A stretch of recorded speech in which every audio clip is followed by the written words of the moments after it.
Latest updates ఎప్పటికప్పుడు పొందడానికి big TV WhatsApp channel follow అవ్వండి. లింక్ డిస్క్రిప్షన్ లో ఉంది.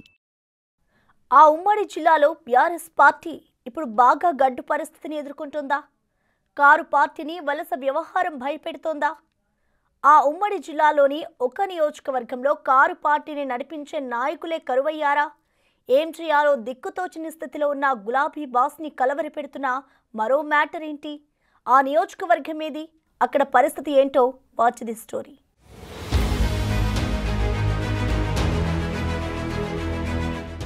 ఉమ్మడి నల్గొండ జిల్లాలో బీఆర్ఎస్ కు గడ్డుకాలం నడుస్తోందిట. 12 నియోజకవర్గాలున్న ఉమ్మడి జిల్లాలో కారు పార్టీ దాదాపు ఖాళీ అయినట్టే కనిపిస్తోందిట. బీఆర్ఎస్ ప్రభుత్వ హయాంలో బీఆర్ఎస్ లో చేరిన నాయకులంతా తిరిగి హస్తం గూటికి చేరుకుంటున్నారట. ఓవైపు వలసల పరంపర కొనసాగుతుండగా చేరికలను అడ్డుకునేందుకు బీఆర్ఎస్ అగ్రనాయకులు చేస్తున్న ప్రయత్నాలు విఫలమవుతున్నాయని పొలిటికల్ వర్గాల్లో చర్చ నడుస్తోంది. ప్రస్తుతం సూర్యాపేట జిల్లాలోని హుజూర్ నగర్ నియోజకవర్గంలో కార్ పార్టీని నడిపించే నాయకుడే లేకుండా పోవడంతో కార్యకర్తలకు ఏం చేయాలో అర్థం కాని పరిస్థితి నెలకొందని టాక్ నడుస్తోంది.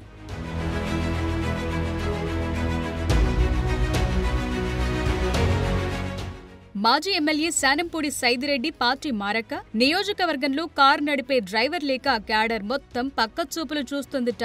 2019 ఉప ఎన్నికలో సైదిరెడ్డి గెలుపొందిన గతేడాది జరిగిన అసెంబ్లీ ఎన్నికల్లో కాంగ్రెస్ హవాలో ఓటమి పాలయ్యారు. అక్కడ ఉత్తమ్ కుమార్ రెడ్డి భారీ విజయం సాధించారు. ఆ తరువాత జరిగిన పార్లమెంట్ ఎన్నికల సమయానికి సైదిరెడ్డి పార్టీ మారి బీజేపీలో చేరారు. దాంతో ఆయన్ను కమలం పార్టీ నల్గొండ ఎంపీగా బరిలోకి దింపింది. కానీ ఆయన అక్కడ కూడా ఓడిపోవడంతో సైలెంట్ అయ్యారట.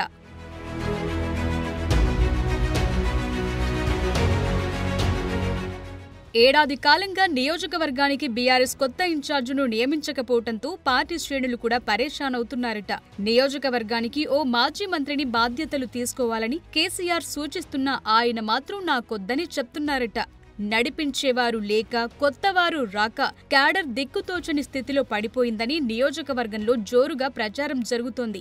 సైదిరెడ్డి పార్టీ మారే సమయంలో కొందరు లీడర్లు మాత్రమే ఆయన వెంట నడిచినా మరికొందరు కాంగ్రెస్ పార్టీలో చేరారు.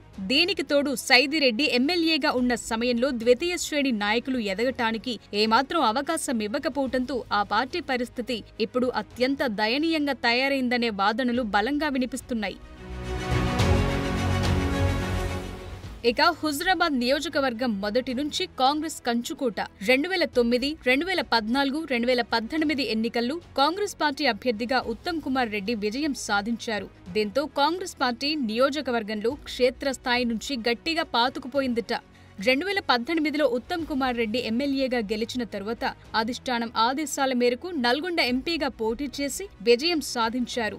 ఆయన రాజీనామాతో 2019లో జరిగిన ఉప ఎన్నికల్లో అధికారంలో ఉన్న బీఆర్ఎస్ అభ్యర్థిగా పోటీ చేసిన సైదిరెడ్డి గెలుపొందారు. అయితే అప్పటికీ నియోజకవర్గంలో కారు పార్టీ పరిస్థితి అంతంత మాత్రమేనని చెప్తున్నారు.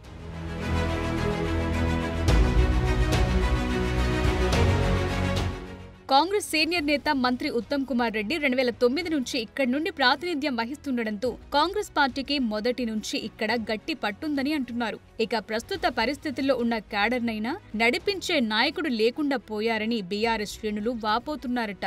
తమను ముందుకు నడిపే లీడర్ కావాలంటూ వారంతా హైకమాండ్ కోరుతున్నారట.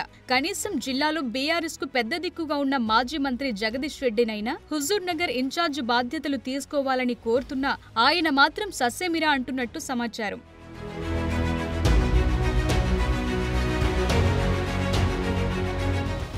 మరోవైపు గులాబీ బాస్ ను స్థానిక సంస్థల ఎన్నికల వ్యవహారం కూడా కలవరపెడుతుందట.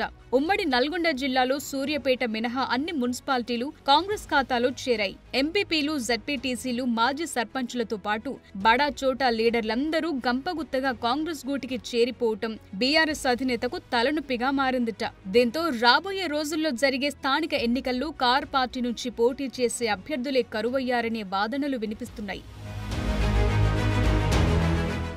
గడ్డు కాలాన్ని అధిగమించేందుకు బీఆర్ఎస్ ఏం యాక్షన్ తీసుకుంటుంది?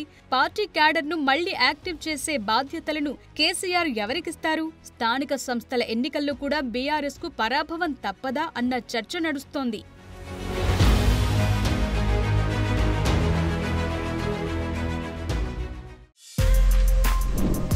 For more videos like this, subscribe Big TV channel.